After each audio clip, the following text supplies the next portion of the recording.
Hey guys, welcome to another episode of Darth Tyrax Presents. And this week we are presenting a cheesy horror movie called Trick or Treat from the mid 80s. Yeah, it's a little early for Halloween, but since we're only, 6 weeks, give or take, gives you time to look it up. Try to find a copy of it if you want, if they have it streaming. If not, other means. It's a cheesy movie like you wouldn't believe. If any of you who are my age know the TV show Family Ties from the 80s with Michael J. Fox, so on and so forth, the neighbor kid Skippy, nerdy, tall, skinny kid, glasses, you might not recognize him right away, but he is the protagonist in this movie. Odd choice, I know. But he does a decent role. There's also cameos by Gene Simmons and Ozzy Osbourne. Spoiler alert. Ozzy Osbourne plays an anti-heavy metal television preacher. And he looks the part. It's quite funny. Gene Simmons, again, early in the movie, you see him, and he's a small town rock DJ who's just basically getting by. And it's a fun movie. It really is. I wouldn't call it a good movie, but it's a fun movie. And if you just get into it, you get to listen to it, you get to watch it. The soundtrack's really good by an 80s hair band called Fastway. They did the entire soundtrack. Actually it's a really good soundtrack. Solid, almost beginning to end. There's a couple of tunes you kind of go, but on, I think it's 9 tracks, 7 of them to me, are like really solid tracks. So basically, this movie starts out with this kid who is like an outcast. He's a metalhead, outcast at his high school. So he's writing to his hero. His hero is a heavy metal musician who's from that same small town, actually knows the DJ that Gene Simmons is.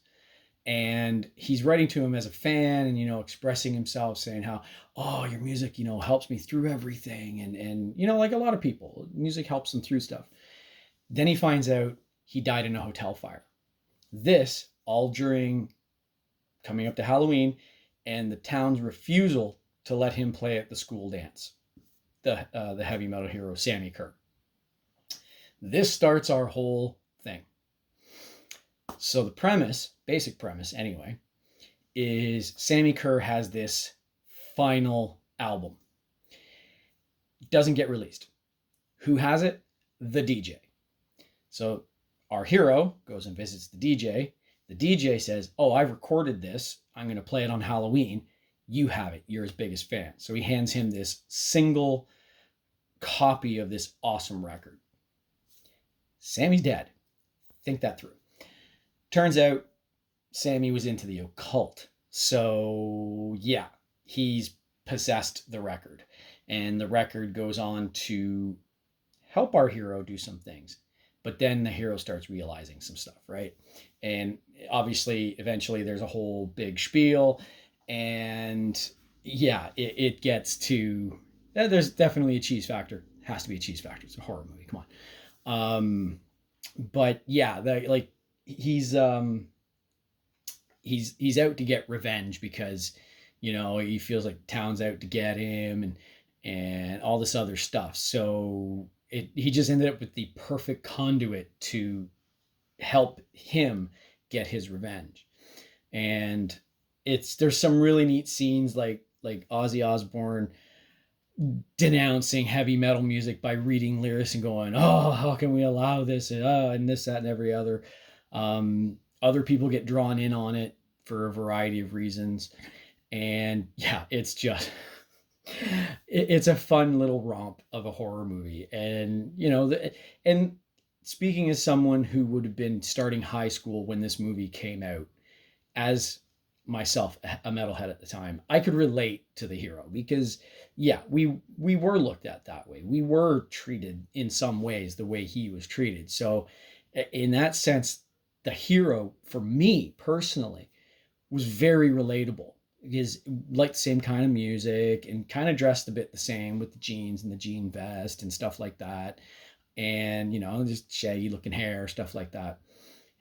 So to see what he was going through while he was trying to express himself early in the movie, and the things he put up with from other kids at the high school, it was very relatable for me personally. Now, obviously, not everyone's going to relate the same way, but I'm sure there's other people who feel like a bit of an outcast, and they can kind of relate to the bullying and some of the things that were going on as the hero was explaining, like this sucks and this is this and that. And yeah, it was relatable. And I think that's why I kind of gravitated to liking the movie as much as I did, aside from the really good soundtrack. And the added bonus is just Gene Simmons as the, he's like the he's the not down on his luck, but he's this just washed up guy, and he's the rock DJ who runs this little radio station in this small town. And then yeah, the whole Ozzy thing is that's just hilarious to see Ozzy, of all people, considered like the godfather of heavy metal and the guy who bit the head off of a bat, and name it, he's probably done it. And here he is. I'll tell you straight up, he's in a 3-piece suit, the vest, the tie, the hair is slicked back.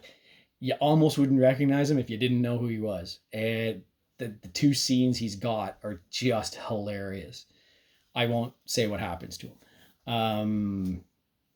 And then the big showdown at the end, where the Sammy Kerr, the villain, he kind of gets his revenge on the high school and part of the town, and they have this big figure out how to stop him and do this other stuff. And there's other things that go on. There's some freaky things that go on, and it's definitely worth a watch for Halloween. It's even the name, Trick or Treat, come on. But it's just a fun movie. And yeah, there's really nobody of note beyond the two people getting the cameos they get. I can't remember his name, but yeah, the guy who plays Skippy. Actually, is his name on here? No, it's not, oddly enough. Oh, yeah, sorry, yeah. Mark Price. Mark Price is our hero, and it's just funny to see him being that role versus his other famous role, Skippy on Family Ties. And yeah, it's just, he's a relatable character. You feel some sympathy for him, and then in the end, it's like, dude, what are you doing? You're like, don't do it. What's wrong with you? And then he realizes, he kind of comes to the realization, like, no, this isn't worth it. What have I done? And tries to go about rectifying it. And it's, like I said, I'm not going to say it's up there and it's like this really good movie. No, it's not this grandiose, awesome, epic horror movie. It's your typical mid-'80s horror movie. It's some people call it schlock. Be that as it may, to each their own. But it's really fun. And again, here, I'll show it to you. That's generally the cover you'll see on the soundtrack as well. And that's our villain right there, Sammy Kerr. But and then you have the soundtrack. Like the tracks are lined up for really good spots, and they were specific to what's going on at that point of the movie and what's happening or what our hero's doing or vice versa. And yeah, like from the opening track, the actual Trick or Treat track, it's just, the riff is like, and it's just a really good track. After Midnight, Get Tough, Stand Up and Be Counted, all good tracks. And I still listen to it now on Spotify. I have the soundtrack on my Spotify library, so I have it in normal rotation. I'll listen to it every so often, and it's a good album. Fastway was actually a decent band. They had a couple other songs that weren't too bad, but really this was their, I think it's magnus opus, as I guess you would call it. But the movie itself, again, it's just fun. It's one of these movies you can't take it seriously. Well, you can't take most horror movies seriously, right? But you just can't be too serious with it. And, you look at it and go, hey, what are we doing? And in the end, as long as you enjoy it, it doesn't matter. It doesn't matter what anybody else says. It doesn't matter what your friends say. As long as you'd enjoyed it, it doesn't matter. You enjoy it. This is one of my guilty pleasure movies. I have other ones like Robot Jocks. I may present that in the next episode or in a couple episodes down. It's another cheese movie which I enjoy. It's cheese. Like, come on, cheese. Good cheese is good cheese. It's not Wisconsin cheese, but it's good cheese. But other than that, yeah, it's a good movie. It's a fun movie, and the fact they have the cameos they have with the two guys who even in the mid 80s were really big names in metal. Ozzy's still a big name in metal, but Gene Simmons at the time, everybody knew who Gene Simmons was, and he was kind of doing his acting thing at the time. And it's just it's an enjoyable time to watch it. Excuse me. And I figured, now's a good time, gives you a chance to kind of look around and try to find it if you want to try to find it. But yeah, it's just something I enjoy. And much like our last episode or our previous episode with the Cobra Commander figure, it's something I enjoyed. It's something I liked, and that's why I'm presenting it to you. You never know what you're gonna like till you hear about it or give it a try. And in this case, yeah, this movie, Trick or Treat, with Mark Price as your hero, Skippy of Family Ties, cameos by Gene Simmons and Ozzy Osbourne, the soundtrack by Fastway. Just, you put it all together, the names involved, you think cameos, who the hell is Mark Price? Granted, most people won't know, but just as a whole package, it was just a really, really fun time to watch. I still watch it regularly. I've probably seen it a dozen times, if not more. Just in the last 10 years or so, I'll throw it on when I just want some background noise with some good music. There it is. And yeah, in the end, give it a shot. Like, what's worse? It can't be any worse than Nightmare on Elm Street or Friday the 13th or Texas Chainsaw Massacre or any other number of franchises of the horror genre. So if you want to have just some fun, some popcorn, get a couple of scares in you, that's your movie, Trick or Treat. So again, this Darth Tyrax presents. We'll do it again, Trick or Treat. And we'll see you next time. Cheers.